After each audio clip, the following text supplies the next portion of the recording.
El Diablo de la Cienega by Geoffrey Becker. The black sports car that pulled up in a puff of dust alongside the La Cienega Community Center looked like a big hand, placed palm down in the red dirt. Ignoring it, Victor kept his feet in front of the chalked line on the cracked concrete. The door clicked open, and a very tanned man with straw-colored hair got out, stuck his hands into the pockets of his chinos, and leaned back to watch. No time left on the clock. Spurs down by 1. As always, the game had come down to this one deciding moment. Victor made the first shot, then lobbed up the second for the win. There had never really been any doubt. Just for the hell of it, he made them again. The late afternoon sun glinted off the broken windshields of half-dozen wrecked, rusting cars across the road. Beyond them sat 9 mobile homes, all in poor repair, set at odd angles to each other. The community center, a square building with flaking yellow stucco and one intact window, supported a tiny sign indicating that it had also once served as the La Cienega Volunteer Fire Department. From the south wall, a faded outline of a mural of the Virgin someone had begun long ago and never finished gazed out, faceless. The building was abandoned, but with the exception of a few weedy cracks in its surface, the basketball court alongside it was still in good shape. Victor looked over briefly at the man, then continued shooting. He tossed in 7 consecutive baskets before one finally circled the rim and hopped back out. "Hope I didn't make you nervous," called the man. Victor, 12, had recently experienced a growth spurt that had turned him into a gangly, stretched-out cartoon of what he'd looked like the year before. He was particularly sensitive to criticism. Catching the ball, he responded by spinning around and executing a perfect hook shot that touched nothing but net. He turned and faced the man. "Victor Garcia?" "Sure," said Victor. "I've heard about you." The man got up from where he was leaning and walked onto the court. He wore a pink Lacoste shirt and topsiders. The license plate on his car said Texas. "I like to shoot a little hoop myself now and then. Usually when I go someplace new, I ask around to find out who's good." Victor eyed him with suspicion, but also a certain amount of pride. It was, after all, about time he got some attention. "Fact. Who'd you ask?" He waved his hand in the general direction from which he'd come. "Guy up the road." "Lopez?" "I think he said his name was Lopez. What's the difference? He was right. You've got the touch. Not everybody does, you know. Just the right balance of things. You concentrate well, but you're relaxed, too." Victor glanced across the street where a tiny dust devil spun in the yard in front of Rodriguez's place. "What are you, CIA?" he asked. The man shook his head and chuckled. "Close enough, though. FOA, Ferrari Owners of America." "Ferrari? That's what this is?" The man smiled, his lips drawing back to reveal a set of china white teeth, and waved toward his car. "You have to pass a stupidity test to qualify for one. Getting parts is murder. On my 4th clutch. I'm up here for a convention, Southwest chapter. We're meeting in Santa Fe this year. I always try to drive around and see the country a little. It's beautiful out here. All these extinct volcanoes. Kind of violent, if you know what I mean." "You're lucky to live where you do." "I guess," said Victor dubiously. He didn't feel particularly lucky. "I mean it. Look around. It's true what they say about northern New Mexico. There's a quality to the light. Skies as blue as a polished gemstone. What do you all say? The land of enchantment?" He raised his hands as if demonstrating a magic trick, then smiled and indicated that Victor should give him the ball, which he did. He bounced it once, then took a shot, a perfect swish. The hairs on his muscled arms stood high off the skin, making him appear to have a kind of golden aura. Victor retrieved the ball. "Nice," he said, passing it back. "Phony as blue macaroni," he thought to himself, which was something Rodriguez liked to say. A hunk of old metal tubing lay on the ground a few feet away, and Victor figured if he needed, he could probably get to it quick enough to inflict some damage. The stranger eyed the basket and did it again. "Victor Garcia," he said, walking over to get the ball from the pile of rubble where it had rolled. "Are you a betting man?" "I got nothing to bet." Victor said. That's okay. We can negotiate. I just think it might be fun to have a little competition. You and me. Friendly. He decided the stranger was harmless. Free throws? Maybe. Maybe something a little more challenging. A car came up the road, its muffler dragging noisily on the dirt and gravel. Victor's mother was returning home from the motel where she changed sheets. I gotta go, Victor said, taking back his ball. Though reluctantly, he would have liked to show this man what he could do. From his pocket, the man withdrew a black leather wallet, and out of that he took a business card in which he handed to Victor. It read, E. Crispin Light, Import-Export. Most of my friends just call me Money, he said. That's my basketball name. Money? You know, money in the bank, kind of like Bill Bradley was Dollar Bill. Victor looked again at the card. The printing was in gold. What does the E stand for? Good, good, said Money, grinning. Most people don't even ask. The fact is, it doesn't stand for anything. I put it on there because I think it looks classy. What do you think? Victor shrugged. Across the road, he could see his mom struggling with the groceries. You coming back? You bet. Money looked at his watch. Tomorrow evening. Will you be here? I'm always here, said Victor coolly. All right. You go on now home and look after your mom. Victor shielded his eyes against the sudden gust of wind that threw a curtain of dust up around them. What do you know about my mom? Did I say I knew anything? He smiled. I'll see you tomorrow, Victor. He shook the boy's hand. His was hard and calloused, as if, even though he appeared to be rich, he still did a fair amount of manual labor. Gardening, maybe, Victor thought. The man got back into his car and drove off in the direction of the setting sun. The understanding came to him clearly in the middle of the night when he awoke to the sound of his mother's coughing. This was a nightly occurrence. The luminous readout on his alarm clock said 3:06, and as he lay waiting for the sounds to subside, he was filled with a mixture of fear and pride. He really was good. Not just good the way anyone who practices enough can become good, but special. He got up and went into the kitchen to make himself a cocktail, his name for the milk, Nestle's Quick, and a raw egg drink he'd invented as part of his personal training regimen. From her bedroom, his mother continued to cough, a deep, body-racking sound that seemed to originate in her stomach and work its way up. Taking his drink, he unlocked the door and stepped outside. There were stars everywhere, more than he'd ever seen. In the darkness, the shapes of the wrecked cars were ominous, lurking monsters. Victor worked toward them, if only to prove to himself he wasn't scared. Something moved on one of the hoods and halted. Gradually, his eyes became more accustomed to the light, and he saw a small lizard. It was watching him. It's you, isn't it? He said. The lizard did not move. Even out here, the sound of his mother's hacking was clearly audible, the only disturbance in the night's solemn quiet. I'm ready to deal, said Victor. I know who you are. I know what you want. I'm not afraid. If I lose, you can have my soul, to be damned to eternal hellfire.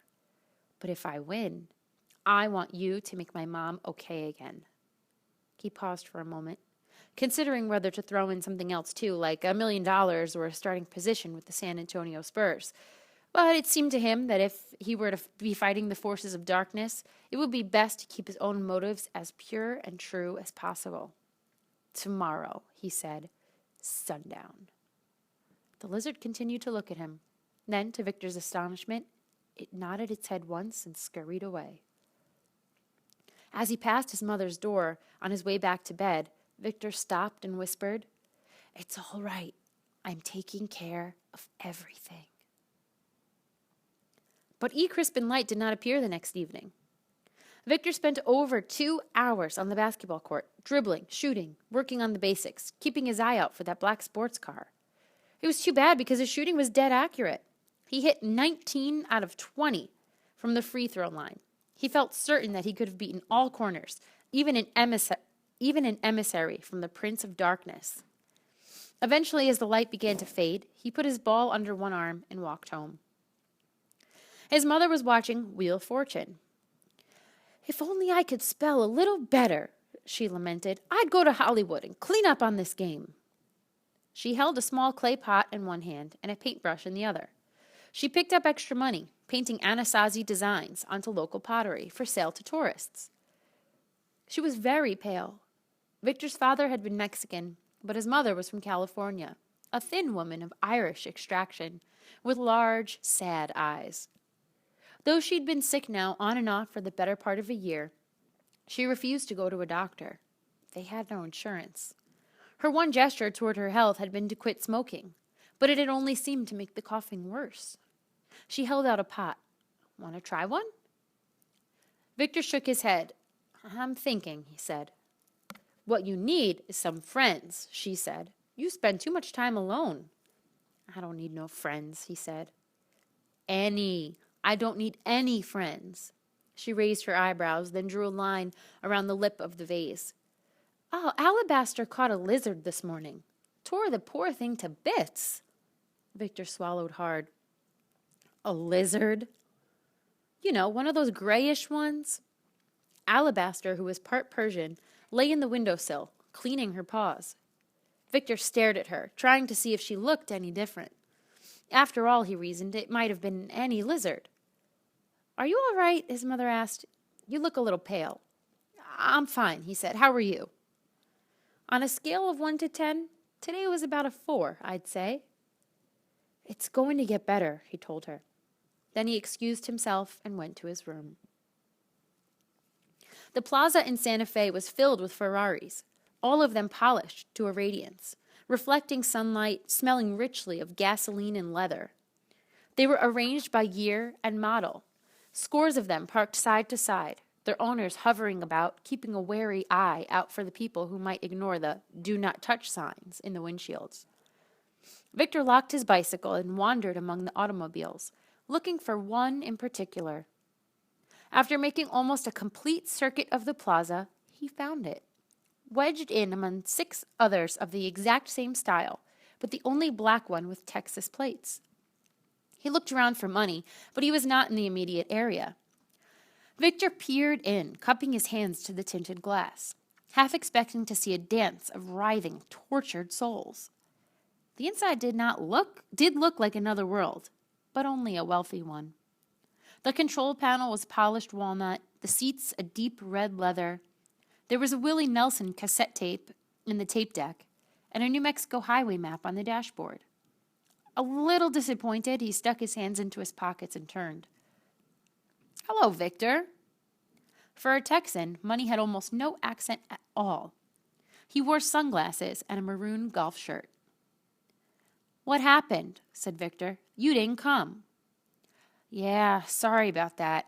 We had a big dinner at the hotel, and it got late. I'll make it up to you. Victor tried to seem as though he didn't care. You're the one who wanted to come and shoot. I realize that, and I feel badly about it. If I'd had your number, I would have called. Victor didn't mention that for the past 2 months, as part of an economizing measure, they'd been doing without a phone. He thought again of the lizard. You were where? At a dinner. That's what we do at these conventions. We drive our cars to some central location, then hang around eating and drinking. It's pretty boring, really, but it gets me out of the office. Buy you an ice cream? Victor accepted, and the 2 of them took their cones to a bench. Money took off his glasses. So have you decided what you want to play for? Victor met his eyes, which seemed to him like cold, blue stones. He thought of the devil movies he'd seen. It seemed a peculiar question. Do I have a choice? There's always a choice. Only remember, never get into a bet you're not prepared to lose. I'm not going to lose, and you're going to help my mother. What are you suggesting, Victor? She can't sleep, and she's got trouble with her breathing. Then she'd ought to see a doctor. Give her back her health, said Victor. If I win, that's what I want. He took out a set of black driving gloves and swatted a fly that had landed on his knee. And if I win, you can have my soul. Money arched an eyebrow. Your soul? Victor nodded. You heard me. Big stakes. Yes. Money thought this over for a moment. He bit into the cone part of his ice cream and chewed noisily, then swallowed. I think you may have mistaken me for someone else. I'm only a businessman who likes to play a little ball. But, all right, you're on. Just then, a man with a bullhorn made an announcement. That's my category, said Money. Let's go see if I won anything. Victor followed him to where a man in a plaid jacket stood next to a blonde lady in a white jumpsuit, carrying a clipboard. She took the bullhorn and announced the winner's name, and a fat man in a brown cowboy hat jumped up to accept the plaque. Victor watched Money's reaction, expecting to see anger, possibly rage. The potential seemed there. Behind Money's cool, sculpted face, there was a hint of something smoldering, competitive, and mean. But he just shook his head. These things are all fixed, he said. I don't know why I even bother. The evening was a hot one, with only the vaguest hint of a breeze from the southwest. Victor was out on the court early, dribbling around, working on his bank shot. True to his word, Money appeared a little after 7, his black car still shiny as glass in spite of the dust its tires kicked up. The engine roared and was silent. He was dressed in worn blue gym shorts and a red tank top, and his sneakers were red canvas high tops from another era. He was muscled and trim, but he looked very human, and for a minute, Victor wondered if he might be wrong about him. Maybe he really was what he claimed, just a rich guy who liked to play basketball. But the devil could be a trickster. He knew that from Rodriguez's woman Opal, whose entire life seemed to be made up of encounters with him. The evil one took a special interest, she said, in tormenting her. Just last week, a mysterious wind had taken a sheet off her clothesline and hung it from the branches of a nearby cottonwood, where it had flapped like a sail for 2 days, because Opal refused to have anything to do with it. She'd finally given Victor 50 cents to climb up and get it. Money tossed a basketball to Victor, who caught it and examined its material and make. Leather, with no visible trademark. Good grain, easy to grip. He bounced it and took a set shot, which fell 2 feet short of the basket. He adjusted and proceeded to put the next 5 into the net. I'm ready, he said. We'll play death, said Money, a game of accuracy. Shoot to go first. Don't you want to warm up? I'm always warm. Go ahead. Victor took a foul shot and sank it. Then Money went to the line, crouched with the ball under his chin, eyed the basket, and shot. The ball bounced off the rim. Victor grinned. Maybe you should have warmed up. Your shot, said Money. Victor figured he'd go for it, right from the start. He walked off the court over to where the Ferrari was parked, and from there put up a long, high, arching shot. It looped 3 times around the rim and flew out. Don't be too cocky, said Money. Rule number 1. He collected the ball, dribbled out to a crack in the pavement where the top of the key would have been, and executed a turnaround jumper that fell perfectly through the hole. Victor took the ball and repeated the shot. Still, he was furious with himself for giving up the advantage. Now he was on the defensive, forced to wait for his opponent to miss. Shot for shot, they were both perfect. Money did a backward layup, but Victor easily made one too. Fall-away jumpers, hook shots, they each sank everything they put in. Finally, after nearly 5 minutes, a sloppy jump shot gave the advantage back to Victor. He put in a 20-foot banker. Money whistled and walked to the spot and did the same. Rather than try something else, Victor took the shot again. He had a sense that he'd make it, and he'd figured he'd been going from the same place until Money missed. He didn't have to wait. Money's attempt went off the backboard, missing the rim entirely. You've got D, said Victor, a little louder than he intended. Just shoot the ball, said Money. It went on, a slow game, a game of nerves and strategy. Money kept trying to distract him. Are you worried? I know I would be. You've got a lot at stake here. I'm not scared, said Victor. In fact, he was getting a little nervous. He never thought the contest would last this long. But your soul, that's a big wager. Maybe you're betting over your head. You don't scare me. I'm not trying to scare you. I'm trying to let you know that I appreciate the seriousness of your convictions. For me, basketball has always just been a game.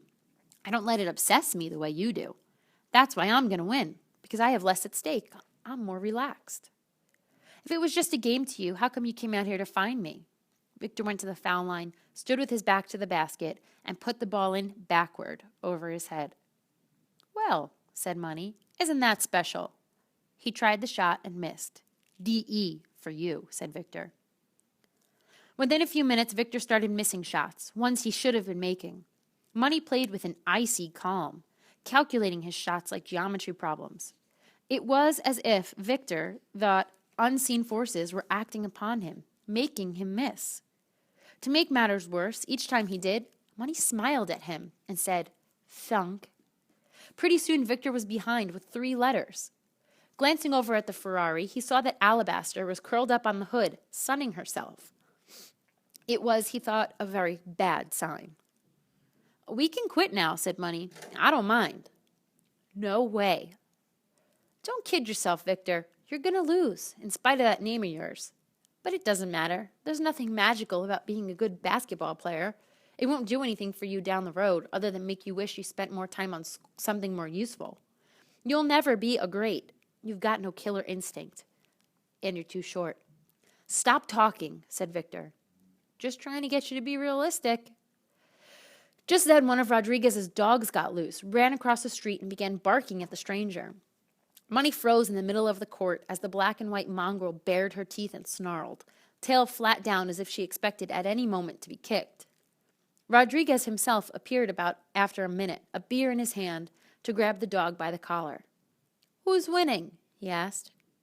"That's a fierce hound," said Money, nervously keeping his distance. "Hunter?" "No, Hunter," said Rodriguez. "She's a lover. Just had her 3rd litter this year." He pursed his lips, eyeing the stranger with the nice car. "You want some puppies?" "No, thanks," said Money. $10, said Rodriguez. He was a squat, muscular man, with a hank of hair that dangled loosely over his forehead. "I don't much like dogs." "No, man, $10 the kid beats you." "Well, $10 it is," said Money. "Where were we?" "My shot," said Victor. "Think no bad thoughts," he told himself. "Keep your heart pure." He put in a running hook.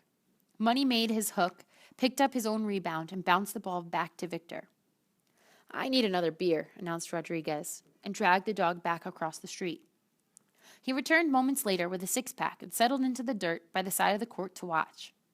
After a little while, he was joined by Opal, her heavy-set Navajo features always making it seem as if she were wearing a mask. She broke open one of the beers and tipped her head back to receive the contents. Over by the trailers, the competition across the street was attracting attention. Many of the residents began to emerge to see what was going on. The 2 long-haired drunks, who everyone called Manny and Mo, and who worked as part-time construction workers when they weren't sleeping off the booze, walked slow circles around Money's car, nodding their heads and making approving comments.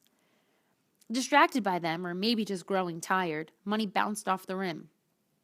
"That's DEA," said Rodriguez, who appointed himself referee.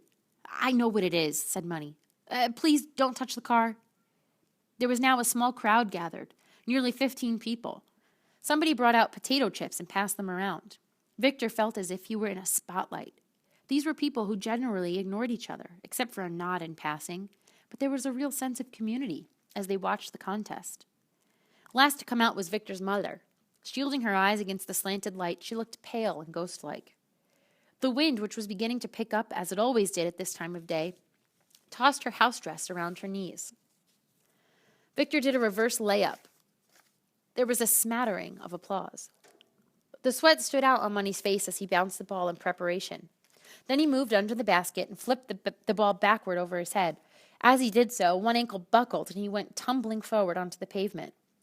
"Damn," he said, holding the ankle in front of him like a foreign object. He kneaded it for a few moments, then hobbled to his feet. "DEAT, sang Rodriguez. "Uh-oh." Victor considered. Repeating the layup would finish Money off easily. With his twisted ankle, he wouldn't have a chance. But it seemed like a cheap ending. And Victor had an audience. He wanted to do something spectacular. "Everything on this shot," he heard himself say. "Everything?" Money said cautiously. "Are you sure? Everything?" "Everything." "Done," said Money. "What are you guys playing for anyway?" asked Rodriguez. When there was no answer, he shrugged and opened another beer. Victor walked the ball right off the court, out into the dirt lot beyond it, a few feet from a particularly nasty-looking chola. The crowd let out a cheerful noise, encouraging, but with laughter mixed in. No one believed for a moment that the wiry, sad-faced 12-year-old could possibly hurl a ball that far, let alone make it go through the hoop. Money hobbled around in obvious pain, but the look of amusement on his face was unmistakable.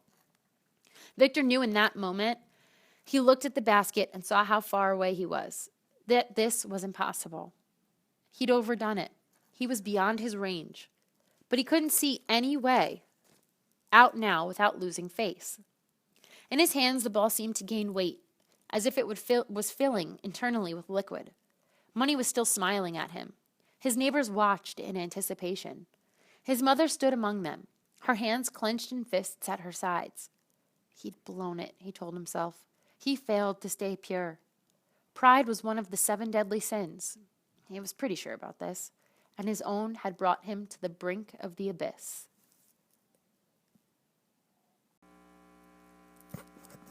Holding the ball to his chest, he gauged the distance to the net and prayed for a miracle.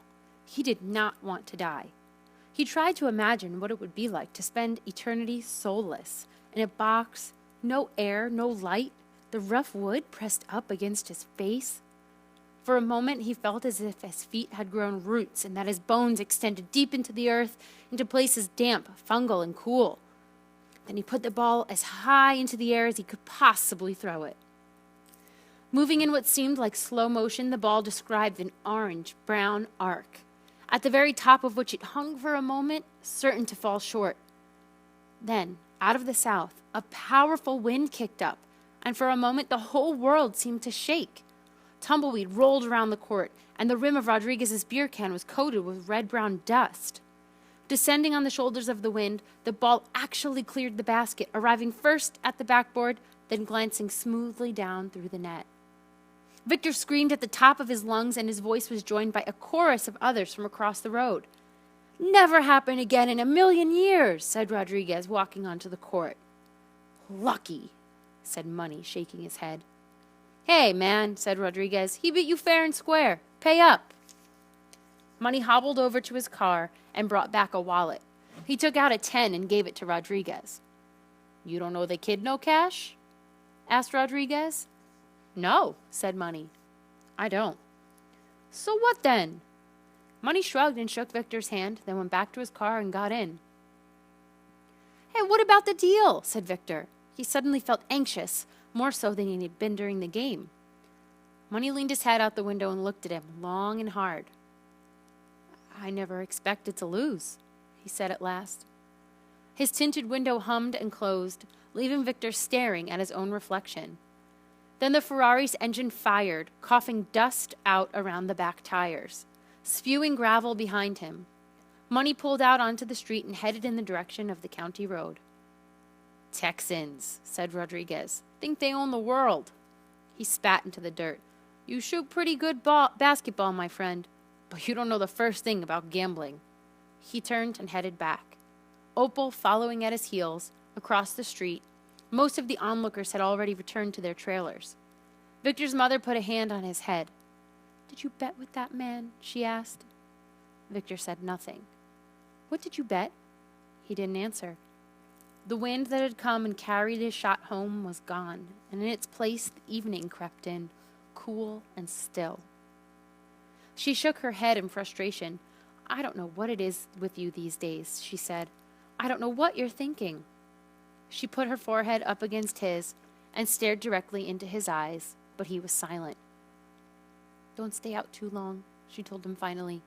She walked back across the street. Alone now on the court, Victor saw that Money had left his ball.